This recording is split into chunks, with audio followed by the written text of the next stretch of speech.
Bonjour, je vais vous présenter le BTS Maintenance des systèmes en énergétique et fluidique, option B, qui se fait à Maïna, au lycée professionnel.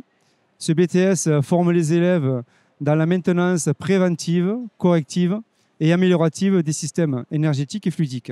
Dans le fluidique, on peut voir les réseaux aéroliques, des réseaux hydrauliques tels que l'eau, le fuel, le gaz, etc. Et les installations en énergétique, eh bien, nous retrouvons des installations telles que les réseaux d'eau chaude sanitaire, le chauffage, la climatisation, le froid et les énergies renouvelables comme la pompe à chaleur, la géothermie et la cogénération. Qu'est-ce qu'on apprend dans cette formation? Dans cette formation, on apprend l'électrotechnique, la mécanique, l'énergie des fluides. On apprend à manipuler sur les installations frigorifiques. On travaille aussi sur tout ce qui est donc, centrale de traitement d'air. On met en simulation toutes les installations et on fait essentiellement la maintenance. La maintenance qui consiste à faire du dépannage ou de la maintenance corrective. On fait aussi de la mise en service, dont les élèves procèdent aussi à des mises en service et d'installations neuves. Quels sont les élèves qui peuvent intégrer cette formation? Les élèves qui arrivent de Bac Pro. Bac Pro qui font partie de la famille des métiers du numérique et des énergies, comme le Bac Pro en électricité, Bac Pro en système numérique, ou alors les Bac Pro qui concernent tout ce qui est chauffage, climatisation et froid et froid. Nous avons aussi la possibilité de recruter dans les bacs généraux, STI 2D aussi, bacs généraux. Et sachez que nous avons des élèves actuellement qui sont et de Bac Pro et de bac général, ainsi que STI 2D. Et la classe se passe super bien. Nous arrivons à faire travailler les trois bacs ensemble. Chacun peut faire bénéficier de ses compétences, de son savoir vis-à-vis des autres élèves. Donc, on va recruter en bac pro, en bac STI 2D et en bac général, bac scientifique, pour pouvoir venir intégrer cette formation.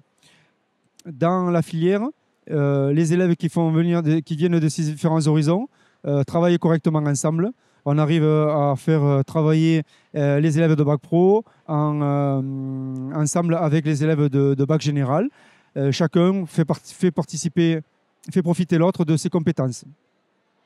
Cette formation a 10 semaines de stage. Donc les élèves sur 2 ans vont faire 10 semaines de stage en entreprise et vont devoir, à la fin de la deuxième période de stage, préparer un dossier qui s'appelle amélioration d'un bien, qu'ils vont présenter en fin d'année devant un jury. Sinon, la période d'examen, pendant toute l'année, c'est un contrôle en cours de formation. Ces élèves-là peuvent aussi, pendant ce BTS, partir en projet Erasmus, faire 60 jours de stage, ce qui est le cas dans notre section, pendant 60 jours de stage en entreprise espagnole, par exemple. Nous avons des élèves qui sont partis et qui vont partir chaque année régulièrement pour améliorer leurs compétences linguistiques et leur autonomie. À la fin de ce BTS, qu'est-ce qu'ils peuvent faire? Ils peuvent partir sur des filiales comme des licences pro, préparer un diplôme d'ingénieur équivalent avec l'Institut du franc français industriel et sinon, bien sûr, intégrer le milieu professionnel. Ils vont travailler dans quoi? Comme entreprise, ils pourront travailler dans des PMI, des PME qui travaillent donc, dans le domaine des énergies renouvelables, de la climatisation, du chauffage et du froid. Et ça, pour faire participer à la maintenance, à la mise en service, être metteur au point dans ces entreprises aussi. Ils pourront aussi travailler dans des gros groupes qui sont spécialisés dans la maintenance des systèmes énergétiques et climatiques et participer également aussi aux travaux de maintenance préventive, curative et améliorative. Ils peuvent aussi travailler sur site. Il y a des endroits où on va travailler en permanence sur site et ne pas se déplacer tous les jours, mais s'occuper de la maintenance du site en lui-même. Un site comme par exemple un hôpital. On pourrait être amené à travailler sur un site permanent sur l'hôpital et s'occuper de la maintenance de tous les systèmes qu'il y a, des réseaux aéroliques, hydrauliques et énergétiques. Pour s'inscrire, on va sur Parcoursup et on demande bien sûr la filière BTS Maintenance option B. C'est très important cette option. Et du coup, derrière, il va y avoir une sélection qui va se faire et il y aura un rendu, je dirais, sur les résultats de sélection qui seront faits. Et suivant le résultat de sélection, n'oubliez pas que si vous n'êtes pas pris au premier coup, il y a une deuxième campagne qui est faite. Et si jamais vous n'avez pas demandé, vous pouvez utiliser une campagne de fin d'année pour vous réinscrire, pour faire demander ce BTS-là.